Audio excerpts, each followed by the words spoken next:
Mga kranso, ngayong adlaw, may mo kusubong sang carne frita. So, bali, i-marinate siya sa soy sauce with garlic. Tapos, pepper, salt,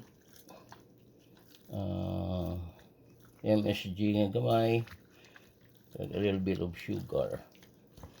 So, nabutang ko na dito ng subong. Ginasamo ko na lang para maglapta ang flavor.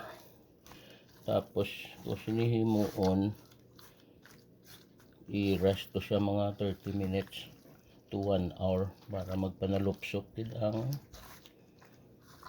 sabor. Okay.